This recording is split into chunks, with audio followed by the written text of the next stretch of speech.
Okay, guys, I think we're going to get started. It's a few minutes after 6. Hopefully, we'll have more people join in as we go. I want to thank you all for joining on tonight, for signing on, even though we're virtual right now. I think everybody knows that we kind of have to be. But I want to introduce myself. My name is Theresa McArtin, and I am a registered dietitian here at Premier Medical Group. I've been a dietitian for over 10 years. To give you a little bit of a short background. Prior to becoming a dietitian, I actually did go to culinary school, so this is why the meal prep, and sometimes you'll see me doing videos that are maybe posted in my kitchen now, just to kind of bring you into a little bit of my culinary background and how I try to make things a little bit healthier, and especially using old recipes that we would use at home and convert them to be more weight friendly for us. So about 5 years ago, I ventured into the outpatient world. Prior to that, I worked at Vassar for about 3 years, and I also worked in St. Joseph's Medical Center in Yonkers, and I also worked in acute care and rehab places prior to that. So in July, I came on here to Premier Medical Group. And I have been working for the past 5 years, I can say, as an outpatient dietitian, and I've been specializing in weight management, diabetes management. I also work with people with eating disorders.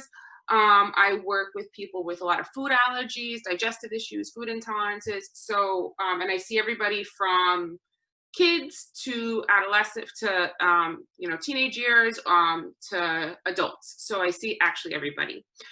So it's a little bit of a background on me, and we're going to talk tonight about meal prep. So I don't know if any of you are in the same boat I am. I am a mom of 3. I'm a working mom of 3. My husband and I both work and both have crazy schedules, so sometimes it's hard to get dinner on the table all the time. Now, aside from being a working mom of 3, I also have a gluten allergy, and I can't eat gluten all the time. I can't eat gluten at all, actually, for the past 6 years. I think more than that now. And because of that, we don't normally have the option to order out a lot. So because we don't have the option to order out a lot, because if we do, it's where do we order from? Am I potentially going to get sick? Or it's going to cost normally double the amount to order for somewhere and get a gluten-free option. So ordering out of my house is not a norm. We don't normally do it. If we do, it's a very rare treat, and we have to kind of plan ahead for it so we know where we're going to order from. We sometimes have to call ahead to make sure that they know that I can't have gluten. So it's a little bit of a hassle. So because of that, I do a lot of meal prep. I do a lot of meal prep because it's easier. My husband works overnight, so it's kind of like, who's going to get dinner on the table? Meal prep works very well. Now, meal prep for a lot of people can be cumbersome. It could be something that we're so fearful of doing, we don't want to venture into it. But meal prep shouldn't be something that stresses you out. It should be something that's actually giving your life a little bit of calm serenity to it. So when meal prepping today, I recorded a video ahead of time because yes, I do have 3 kids and they range from the ages of 3 to 9. So it's loud in my house. And if I try to do a video now, you'd probably see my kids more than me. So I did it when they were asleep the other night, and I'm going to share it with you now. What I thought we could do is that after I share the video with you, it's about a little over 7 minutes long. Then afterwards, you guys can post questions in the chat, the chat box, and we can kind of talk about them, any concerns you have, or any just questions you have in general meal prep. I do have to say that if you're a first-time meal prepper, and I believe I'm probably going to repeat maybe some of the stuff that I'm saying in the video, take it step by step and don't choose things that are too complicated. When we choose things that are too complicated, we get overwhelmed and we wind up not wanting to follow through with what we're doing. Again, meal prep should be something that's taking some of the stress off you. So when you're thinking of meal prep, I always say one of the best things to do is think of how your plate's supposed to look. So if your plate is supposed to look, we're supposed to have a vegetable, a protein, and a starch. Make sure you're hitting all those categories. And it doesn't have to be a recipe that has 50 ingredients or 20 ingredients. It could be a recipe that literally has maybe chicken and some spices on it, and we can make it into varying items. So again, when we're talking about meal prep, We're going to talk of how we want it to be simple. It's there. It's supposed to be here to make our life easier, right? So we don't want to complicate things.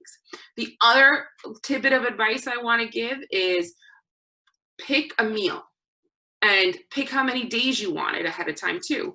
I know I can tell you I myself, I don't meal prep for the whole week. I normally meal prep for about 3 days ahead of time. And then I'll decide whether I want to meal prep for another 2 days or 3 days, depending upon what our schedules are.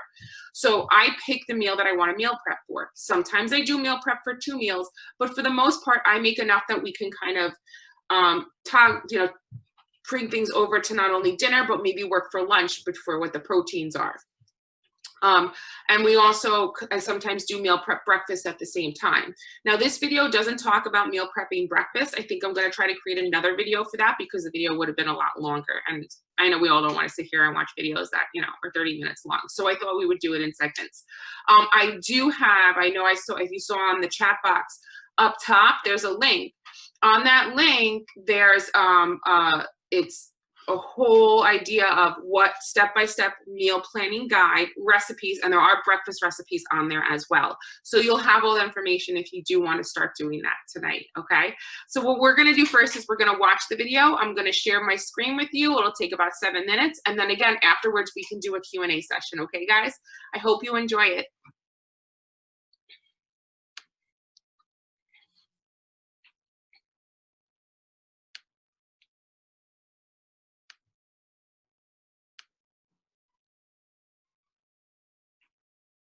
Group, and welcome to my kitchen. Oh, hold on one sec.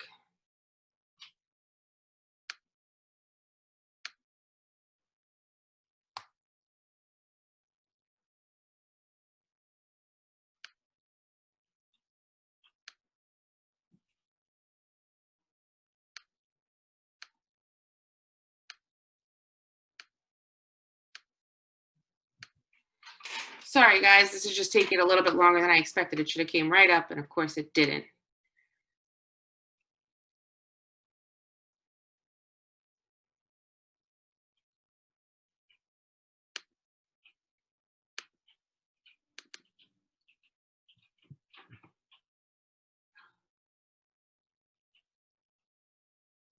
Give me one sec, guys. Sorry about this.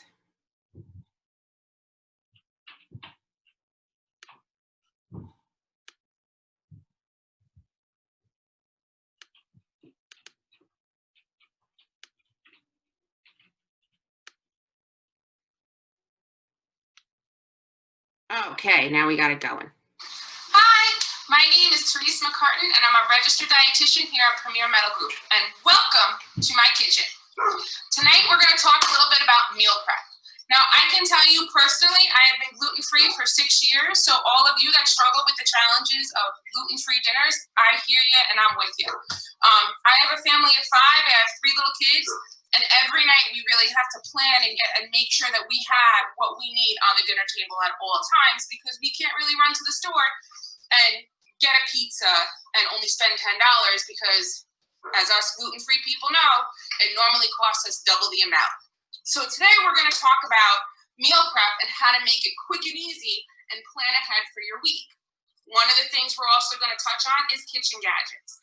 And I can tell you one of the things that I love about my kitchen and that I love having is, first of all, my counter space. But second off is this big pan right here. All the time, it's a big roasting pan, and I love to meal prep in it. I've meal prepped here some potatoes. I prepped them ahead of time and cooked them. Sweet potatoes and some regular roasted Yukon Gold potatoes. But this is definitely one of the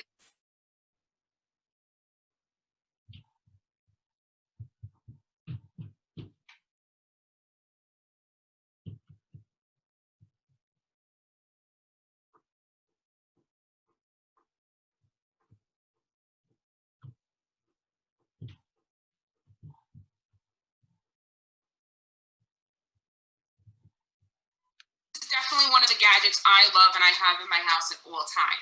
Another gadget I love and have in my house, I don't have it out right now, but I do have a Ninja Foodie or a pressure cooker.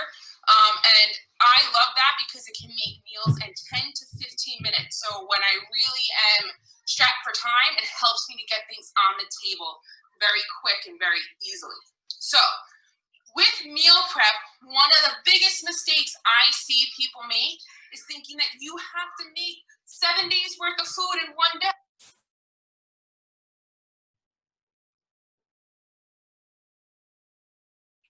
Have to make 7 days worth of food in one day, and you don't.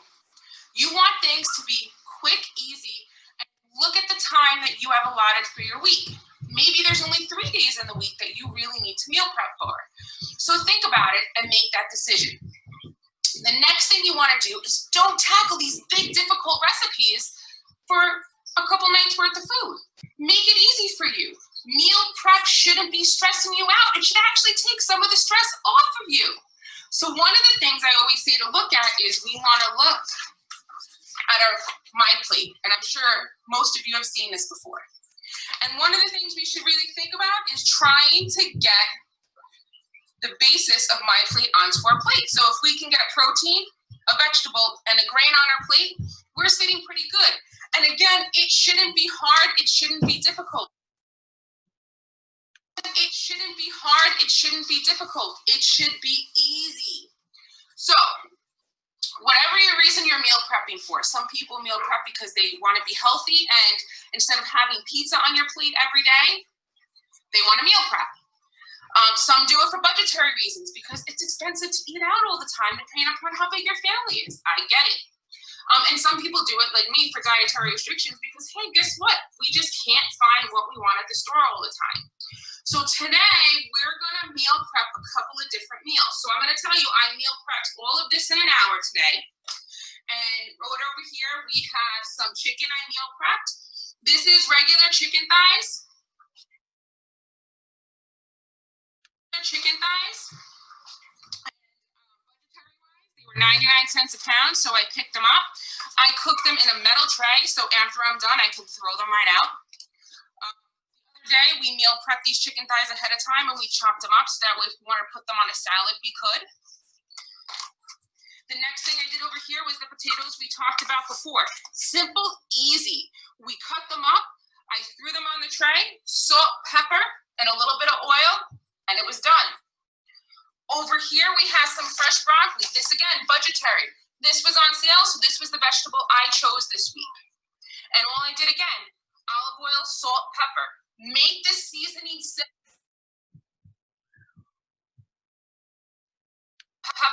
Make this seasoning simple. The simpler the seasoning, the more versatile you can get with making different things of it. Maybe with the chicken or the broccoli, you're going to make a stir fry during the week. Quick and easy because everything's cooked already.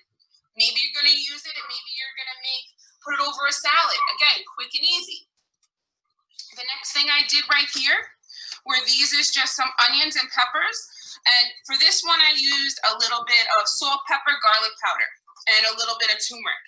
And these are going to be good because tomorrow night, my kids love chicken tacos. So I am meal prepping this and the chicken, some of the chicken, chop it all up, and we're going to have some chicken tacos and white rice. So another thing, as these were cooking in the oven, I put a pot of rice on the stove. I have 2 starches, actually 3, because we have 2 different types of potatoes for my week. So I have 3 different meals already prepped ahead of time, all made with chicken. And we have some salad that I bought over here. Again, budgetary reasons. This was on sale, a nice spring mix. And I'm going to take it for lunch one day and put some chicken over it and with some fresh tomatoes right here. So you can use any protein you want. I've done this too with some pork before in the past. You can do it with steak, whatever it is you want. You just want to, again, make it quick and easy. So why don't we prep some meals together? So one of the meals is going to be some white rice. Put that on the bottom. And you also want to decide what meal you want to prep. So again, like if it's lunch that's giving you difficulty, prep your lunch ahead of time. Giving you difficulty, prep your dinner, but make sure that whatever you're prepping, that you have an idea in your head of where you want to go and what meals you need to prep for.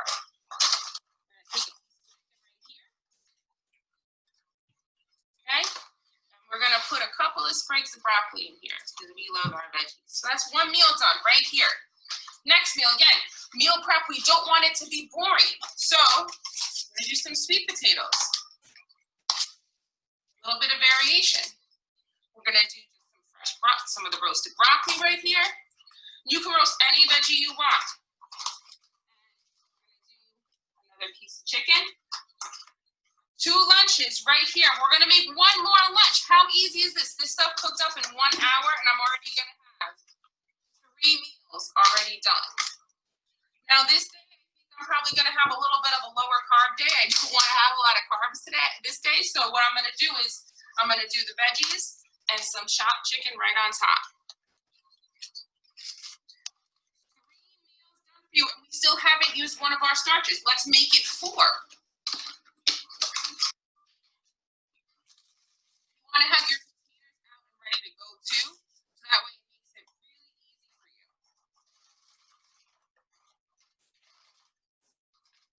And let's see, we'll put some of our peppers and onions and a little bit of broccoli. And look at this, we still have more food left to go. So I want to thank you for coming into my kitchen with me today. I hope to see you guys soon. I hope you enjoy this. Have a great day. Bye.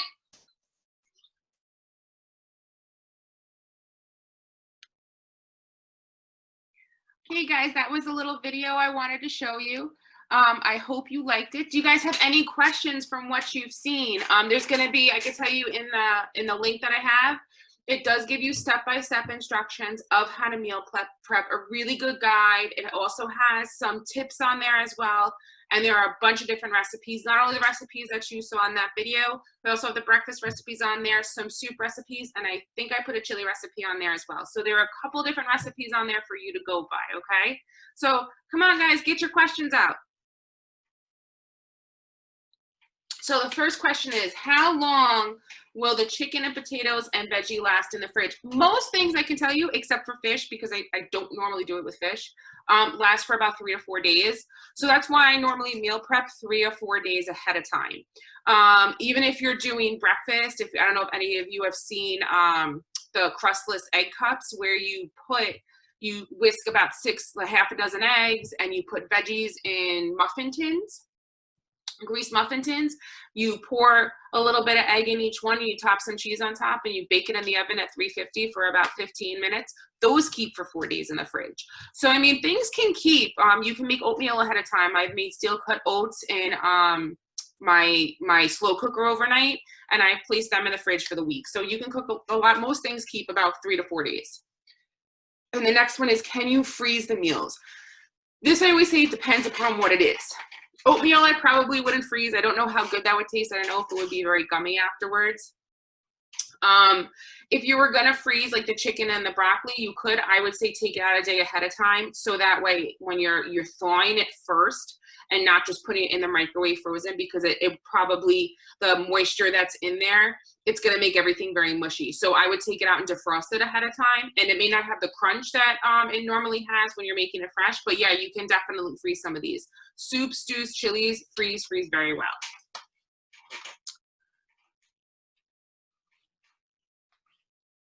So any other suggestions for alternate sides besides potatoes and rice? Yes, I've done quinoa a ton of times. If you are not gluten-free, I've done barley in the past when I used to be able to eat it a ton of times. My family used to love that. Sadly, we don't have it anymore. And for different sides, it really kind of just depends on what you're looking for. Like I've done gluten-free stuffing a lot of times as well. I've made the rice different, so I'll do like Spanish rice a lot of times. I use a lot of rice in my cooking just because it is gluten-free and it's cheaper. I've done wild rice. I normally have about 5 different types of rice in my cabinet. That way I can kind of choose different variety, and at least the taste is different for everybody. And different sides too, where it doesn't always have to be a starch, where you can maybe make like mac and cheese broccoli, or you can make mac and cheese zucchini. Like I've done that before. So it doesn't always have to be the same thing. And you can do gluten-free pastas. I can tell you the best gluten-free pastas that I've seen so far is Jovial is one of them that I find is delicious, Jovial. And Ronzoni makes a pretty good one too. I don't know if anybody else has ones that they've tried before and want to share maybe in the chat box, but I can tell you personally, I've tried those too and I absolutely love them. And using it. So I've had gluten-free pasta and cooking it the next day. Yes. So it's always hard the next day. Every single time it's hard the next day. So what I do is I take the gluten-free pasta. I make sure that I salt the water really well, and I put oil in the water when I'm cooking it. So the very big tip when you're making gluten-free pasta, make sure you're salting your oil in the water. After you drain out the pasta, you want to make sure you're rinsing that water off, rinsing some of that starch off. Okay, it doesn't stick as much. Then I usually put a little bit of oil, or if you want butter, or if you want a plant-based butter, you can put that in with it too, before I put the sauce on. When I'm putting, even if sauce is on the pasta, when I'm putting it away, I'm always putting extra sauce on it so it absorbs some of that too, so it's not as crunchy the next day. Any snack suggestion besides fruit? Yeah, we always tell you to eat fruit. Like as dietitians, we love to tell you to eat fruit, right? Yes, hard-boiled eggs are great. Cheese, those mini cheese cups egg cups I just told you about, those are great to have as a snack. Nuts are great, peanut butter and apple. Even 2 tablespoons of chocolate chips would be 100 calories. Just an FYI out there for all of our chocolate lovers. You can do that, it's okay. Maybe one day soon I can post some snack suggestions. I do have a whole list of different 100-calorie snacks for everybody, so I can post those, and they're all gluten-free as well. Tinkiata gluten-free pasta, I don't know if I said that right. Is it very good and less expensive than many brands? Oh, that's good. It's available at Hannaford's. I didn't know that. I gotta actually check that out. And yeah, I don't even know how to pronounce that one. I'm sorry. But that's another one that's great. Thank you for sharing that, because I'm always looking for different gluten-free pastas to try. Hopefully one day when we're all back together, maybe, and we can, actually see each other, maybe we'll be able to do this in person, and I can cook for you guys in person, which would be a lot of fun. Any other questions, guys? Please share, bring them on. Let's talk.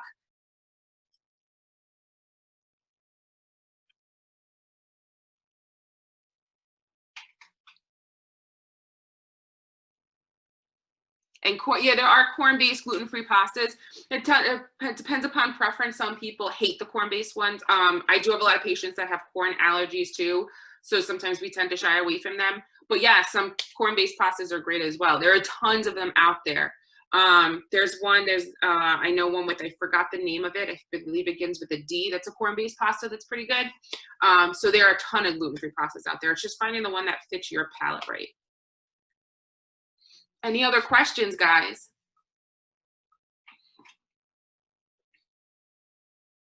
What is a good substitute for butter in recipes that does not contain soy? So are we talking, so if we're talking like baking, so they have like, we have our butter alternatives and we have the non-soy based alternatives that you can get at the store. But if you're talking about just like cooking on the stove, like for meal prepping, I normally don't use butter a lot on the stove. I could tell you I'll use coconut oil, or I'll use regular olive oil on the stove. I don't normally use a lot of butter in my cooking if we're cooking it like on a stovetop or in the oven. Can you roast frozen vegetables? You can roast frozen vegetables. They don't have the crisp that the fresh ones do, but you can roast them. I would suggest putting them actually in a pan, a little olive oil on top of on your stovetop instead, and putting them in like, you can either, if you have a skillet, or if you have like a frying pan or something like that, put a little bit, teaspoon of olive oil on top, and then put them down. If you have like frozen Brussels sprouts or something like that, they're good that way. Even trying to defrost them a little bit, maybe cut them in half so that way the center gets cooked is a good way. And you want to make sure that they're not piled on top of each other. You want to make sure that they're actually one layer, so everything is cooking. You're getting a nice crisp on the bottom, so you have some different layers of texture in there when you're eating, and it's not boring. Any other questions, guys?